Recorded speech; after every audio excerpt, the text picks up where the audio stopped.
Imagine that reality may not be exactly what you think it is. Maybe the world around you, all the atoms you see, all the material world and yourself, maybe is part of something bigger, something different, something you don't necessarily experience every moment of your life. Maybe the vacuum or the space around it is not just empty, but full of energy, full of information, and actually the material world, the reality you call real, is actually part of this space. Today I'm going to talk to you about this. I'm going to talk to you about how space is actually not empty, and that it's full of energy, and that the energy in space is not trivial. There's a lot of it, and we can actually calculate how much energy there is in that space, and that reality might actually come out of it, that everything we see is actually emerging from that space. When I was younger, it was really difficult for me. I was extremely dyslexic, and at school I didn't fit in at all. So I was feeling very separate, very isolated. I had a strange name, a strange color of skin, and so on. And it was really hard. But when I went in nature, I felt that connectivity. When I went in nature, I felt that communion with nature. I felt like when I looked at nature that there was some kind of pattern that connected all the things together, like the branches of a tree, the root of a tree, the flowers, the petals, and all the different details that you can see on a flower. I felt like there must be some fundamental pattern at the root of creation that was present to produce all of this organization. And I was determined I was going to find it. And so I wanted to feel this unification with the world, the unification I felt with nature. I felt like we should be able to understand it, to express it. But when I started to study physics and mathematics and all this stuff, I realized that our physics are not unified. That we have physics for the big stuff, cosmology for like stars and galaxy and all this stuff that describes the gravitational field in a certain way very smoothly. And on the other side, we have quantum theory that actually describes the very small stuff, the molecules and the atoms and the subatomic particles, and that describes it as very distinct little quantas of energy, very distinct, discrete quantities that is not smooth. And the two don't agree. But we know that the big stuff is made out of the small stuff. So there must be something that connects the two. There must be a way to understand the whole thing with one fundamental theory. And I start to drill into the physics to try to find this. And so I look at galaxies, and of course they're made out of stars, and molecules are made out of atoms. And so I kept on drilling, and sure, you know, stars and black holes exist in galaxies, stellar black holes, and so on, and supergalactic black hole. And at the quantum level, there's the nuclei of the atom and subatomic particle. And when we drill really down to it, we find that all this is baiting at the quantum level into a field that we call the quantum vacuum fluctuation. That is an electromagnetic field that's fluctuating extremely intensely at the very, very fine grain. And when I looked at black holes, I realized that when we solve the equations for black holes, they actually are going towards infinity within the center part that's called a singularity. And the two looked really similar. That is, the vacuum energy density at the quantum level goes towards infinity, and so is the middle of a black hole. And I thought, oh, maybe that's the connective link. Maybe that's how they connect, the Planck density, the Planck length. The Planck length is the smallest oscillation of the electromagnetic field, and it's present in both. So I thought, maybe that's the connecting link. How small is that Planck length? How small is this electromagnetic fluctuation? Well, let me say that you're made out of 100 trillion cells, okay, 50 to 100 trillion cells. So that gives you an idea of scales right away, right? So that's the amount of cells in your body. And each one of these cells is made of about 100 trillion atoms. Okay, so already it's pretty tiny at the atomic level, right? And then if I took one of these atoms and I made it the dome of the dome of the Vatican, well, the nucleus of that atom, the proton in the middle, would be the size of the head of a pin. Okay? So that's really teeny. If I grew the Planck little oscillators so that it was the size of a grain of sand, then the proton would be the size from our sun to Alpha Centauri, which is about 40 trillion kilometers. Okay? So that's how small the Planck is. So of course, you're not experiencing it when you're moving around, when you're, even in laboratory and so on. We're not detecting it directly, right? In fact, when we talk about the Planck energy or the Planck, we talk about it in terms of vacuum density, vacuum fluctuation. We call it space. So the space that we call space is actually full of this energy. And when we actually talk about the stuff in the space, the material world, the atoms, we find that those things are 99.9999999% space themselves. So your reality, all the chairs you're sitting on and your body even, is made out of mostly space and just a little bit of electromagnetic fluctuation that we call the material world in it. So maybe it's not the material world that defines the space, but the space that defines the material world. Think about that. Imagine if you think of how much of these teeny little Planck fit in a centimeter cube of space, you're going to get the Planck density. So if you calculate that, you find that you can put a lot of little Plancks in there, so the result is 10 to the 93 grams per centimeter cube. That's a huge number, 10 with 93 zeros. It's big. To give you an idea, if I took all the stars in the universe and I stuck them into a centimeter cube of space, the density of that cube would be 10 to the 55 gram. I would be 39 orders of magnitude still shy of the vacuum density at the quantum level. How incredible is that? Right? And that's the stuff we call space. Right? That we think of it as empty. So if that's true, I mean, it's significant. And certainly many of the greatest scientists in history thought it was. Wheeler, a collaborator to Einstein, for instance, said, no point is more central than this, that empty space is not empty. It's the seat of some of the most violent physics. Of course, you got all that incredible density of energy. Einstein said, physical objects are not in space, but these objects are spatially extended, an object being the result of space. In this way, the concept of empty space loses its meaning. So some of the greatest thinkers thought that this discovery of this energy in the vacuum was really, really significant. But in general, it was ignored for almost 100 and some years because the number is so massive that it was intimidating to the physics community. Well, is this just a bunch of physicists losing their mind and, like getting lost in equations and all this? Actually not. Can we measure this stuff?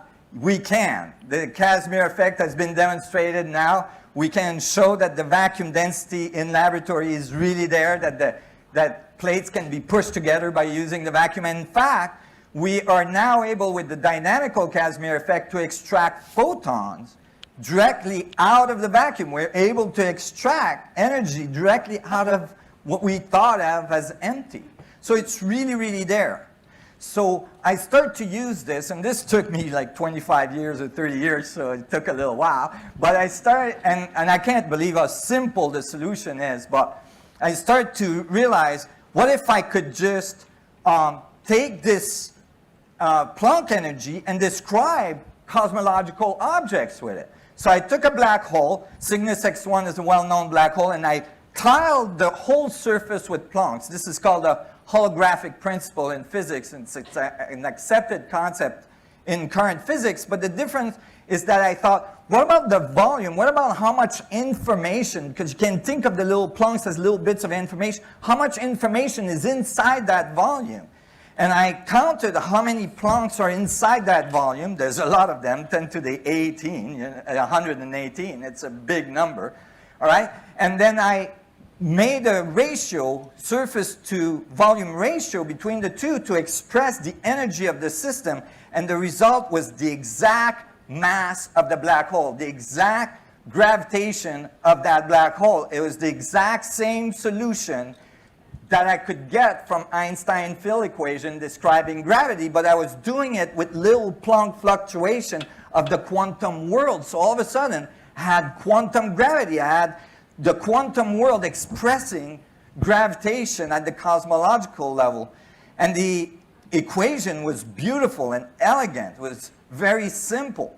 And so I thought, oh, well, can I apply that to the atomic structure? Can I apply that to the nucleus of an atom? So I took a proton and I started to count how many of these little Plancks are inside the volume of that proton, and I found that it was the exact mass of the universe. That is, there's enough information in terms of Planck inside a teeny proton for all the other protons to be expressed in one of them. A truly holographic world in which the proton is entangled with all the other protons. The whole thing is talking. And we know in laboratories that particles can be entangled, that you can move this particle over here and it changes the particle on the other side of the universe. So it wasn't that outrageous to think. And so I was like blown away. Think about this. Think about all the protons that makes up your body. You know, some of the masters said that look within and you will have all the information. Maybe they meant it, right?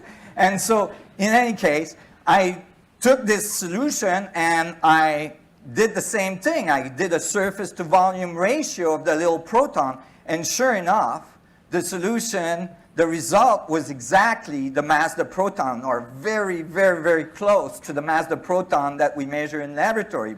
I was within 0.0012. But I thought, why isn't it not exact? I mean, it was already remarkable. Like I was using numbers like the mass of the universe, and I was outputting a number for a teeny proton at 10 to the minus 24 grams. But I wasn't exact, where for black holes it was exact. And then I realized that the radius of a proton is not so well measured. The mass is well measured, but not the radius. And so I flipped the equations around, and I was able to make a prediction of the radius of the proton. And so I published this in a paper in 2012, and a few months later, in 2013, an experiment, an accelerator in Switzerland, was able to measure the radius of the proton more precisely than ever before.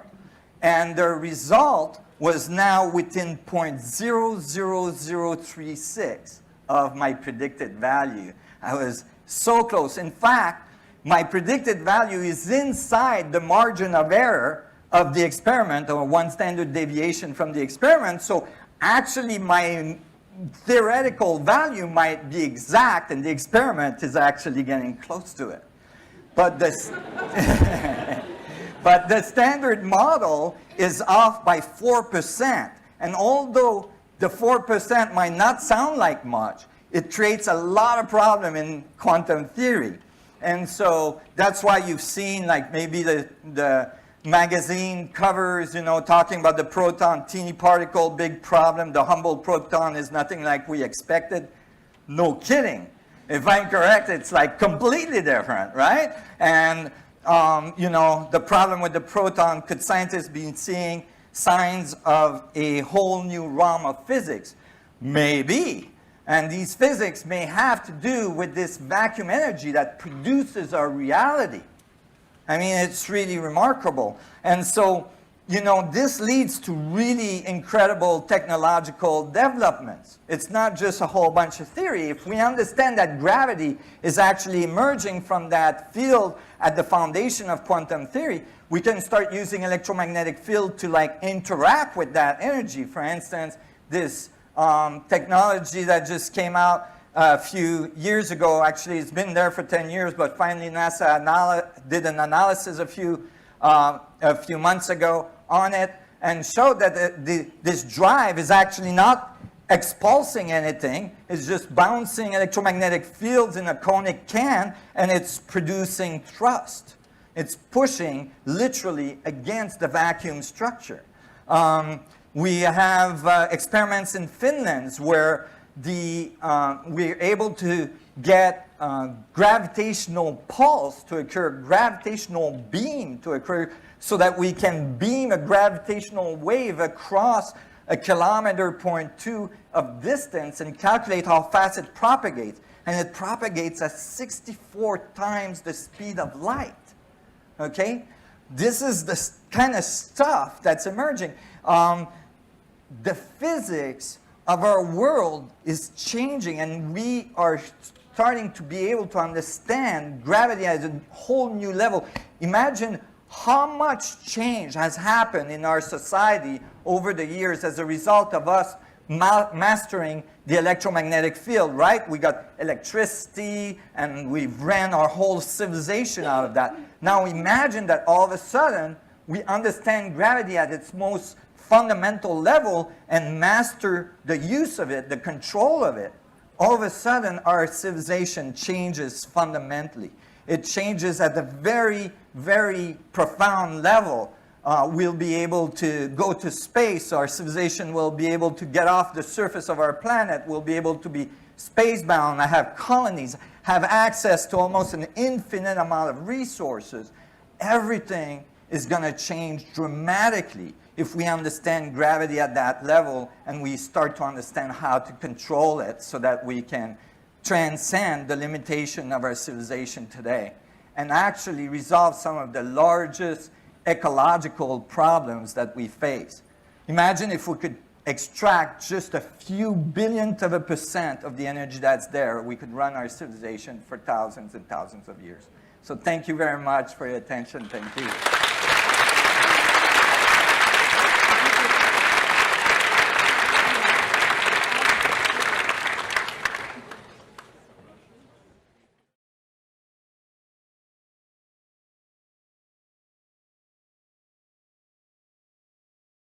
Every single thing that exists, and I'm not kidding, everything that exists springs out of this womb, this football-like shape. It sounds like a wild, improbable, crazy thing to say, but it's absolutely true.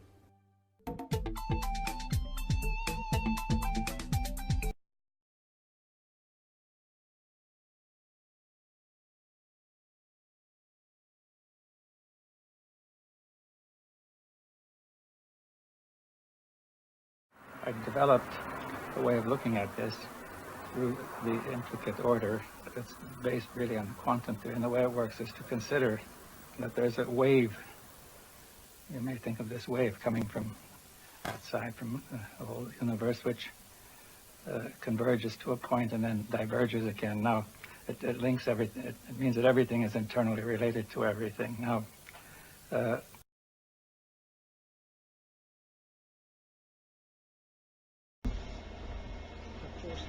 Of course, the real world's a bit more complicated than this little circular dish. We don't know whether it has a circular boundary or not. That doesn't really matter. But the thing is, it is three-dimensional, not two-dimensional. So the wave structures are likely to be rather more complicated than this.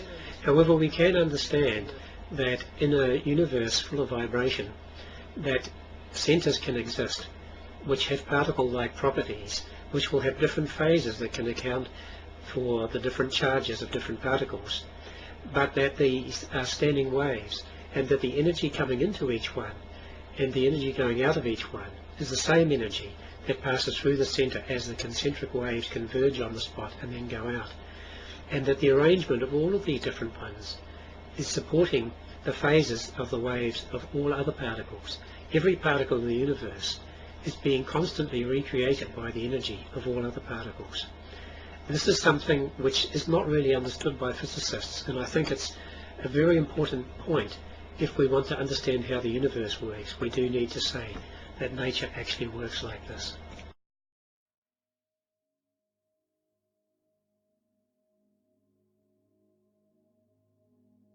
Animations is Gabriel Lafreniere, and he showed here how a wave is made from the incoming part, a standing wave, plus the outgoing part.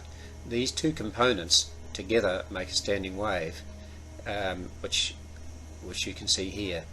So it appears to just stand in space, but it's actually composed of the inwards and outwards waves. Of course, the outwards wave is just the inwards wave after it has passed through the centre and comes out again of the spherical wave descending on a point. So this type of wave has the correct properties that we need to explain particles. If the particle is in motion, then the point at which it's converging has to be moving, so the waves are converging on a point and coming out from a point in opposite ways. So when you get the standing wave, you get this suddenly a strange effect where the wave that we saw before has superimposed on it these other bands of alternating phase, and these are de Broglie waves.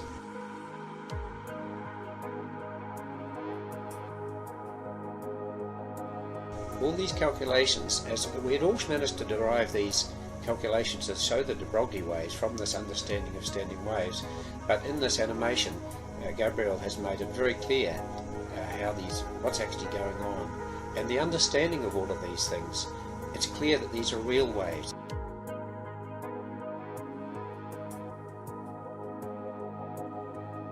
Real waves are happening that explain the nature of matter as being standing waves.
Every single thing that exists, and I'm not kidding, everything that exists springs out of this womb, this football-like shape.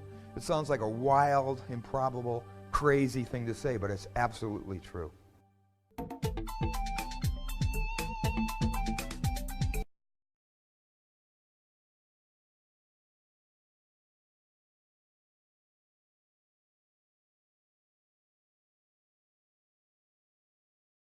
Every single thing that exists, and I'm not kidding, everything that exists springs out of this womb, this football-like shape.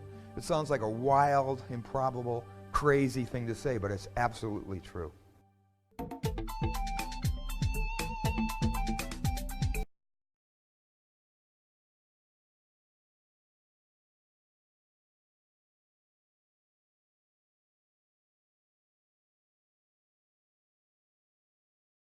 I developed a way of looking at this through the intricate order that's based really on quantum theory. And the way it works is to consider that there's a wave. You may think of this wave coming from outside, from the whole universe, which converges to a point and then diverges again. Now, it links everything. It means that everything is internally related to everything. Now,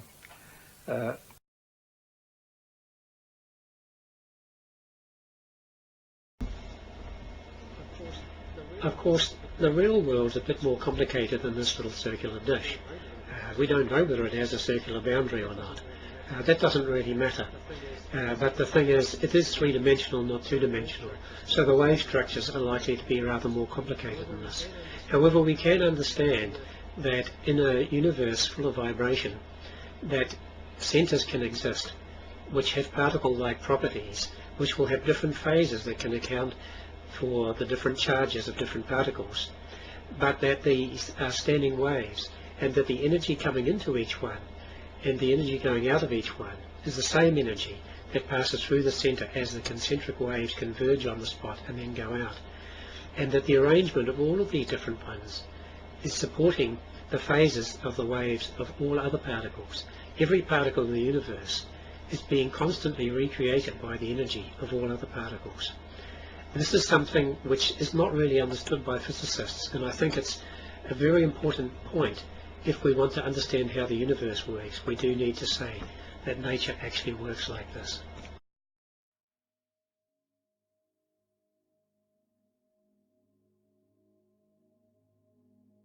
Formations is Gabriel Lafreniere, and he showed here how a wave is made from the incoming part, a standing wave, plus the outgoing part.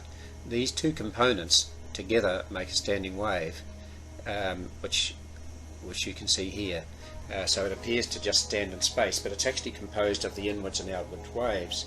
Of course, the outwards wave is just the inwards wave after it has passed through the center and comes out again of the spherical wave descending on a point.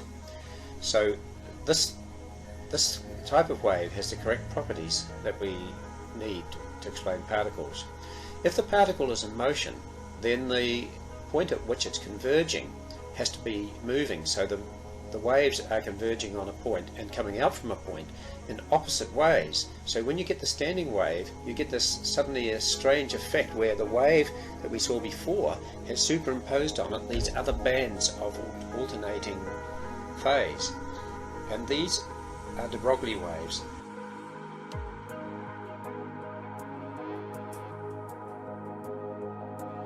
all these calculations, as we had all managed to derive these calculations that show the de Broglie waves from this understanding of standing waves, but in this animation, Gabriel has made it very clear what's actually going on, and the understanding of all of these things.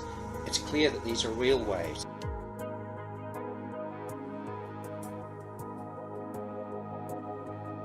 Real waves are happening that explain the nature of matter as being standing waves.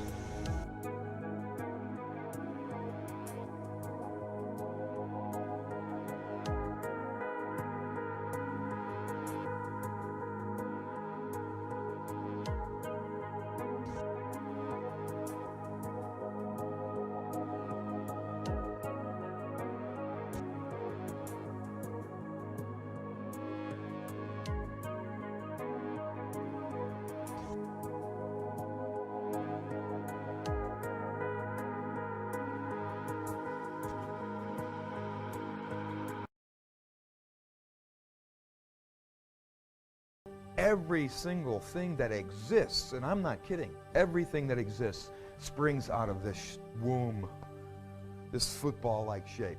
It sounds like a wild, improbable, crazy thing to say, but it's absolutely true.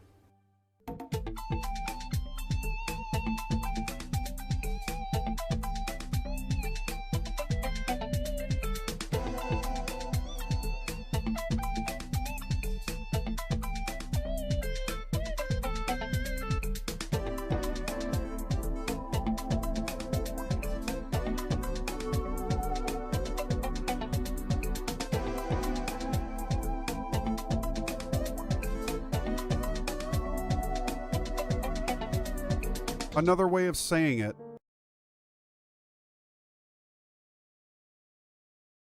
the wave is a projection from the spiritual universe of rest to a resting point in the physical universe and back again to the spiritual universe for renewal of power to repeat the journey.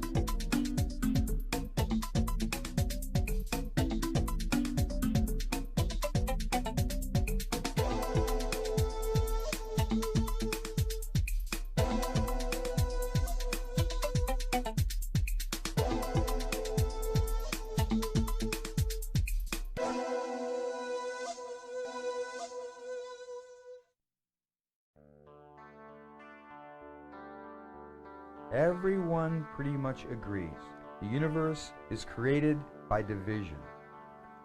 That ultimate mystery, that great creative force, which is the all, God-mind, unity consciousness, that oneness divides and becomes duality, and voila, the Big Bang.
on the cosmic heart that is struck by the vibration that produces the sun is merely a multiplication of that same wave that produced the sound of the A string of the heart. Nature has not two different ways of creating anything. Created only by waves. There's nothing in the nature but waves of motion. Waves multiply in the direction of their amplitude and they divide on the way down. Back to silence of the zero from which it came. That's life and death. And the resurrection on the other side of the equator when the same A note of the harp string reproduces itself again as another A note. And so fast we think of them as continuous, because it's so fast. But there's a black gap of silence between each one of those. Every time it passes the zero point plane of silence from which it has appeared, it's the silence again. And it appears on the other side, the same siren sounds accumulate, multiply into the A tone of the two out.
people think are particles are spherical wave structures consisting of an outgoing wave combined with an in wave.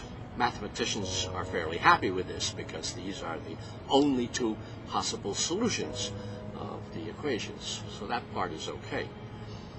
Now the center of this structure behaves just like a particle.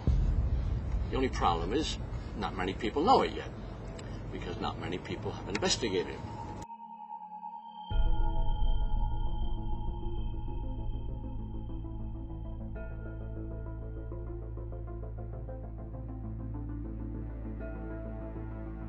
Nassim's theory. The Planck units on the surface of the proton and within it are spherical or toroidal in shape. They can't be touching each other, as if they were placed next to each other on the spherical surface of the proton, this would leave gaps. They intersect with each other in order for them to be packed closely together with no space between. And the solution is shown in the next picture. Here's the proton. This is a larger diagram of the proton as shown in the Resonance Academy course.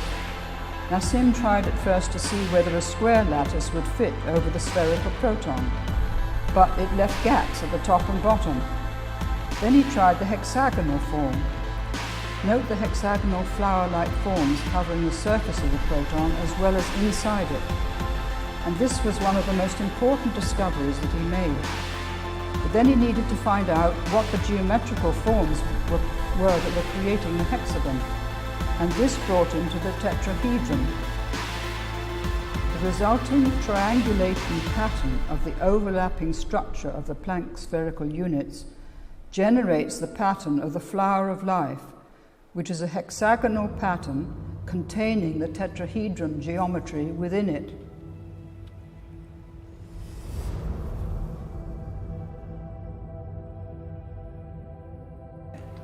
Okay? So that's really teeny. If I grew the Planck little oscillators so that it was the size of a grain of sand, then the proton would be the size from our sun to Alpha Centauri, which is about 40 trillion kilometers. Okay? So that's how small the Planck is.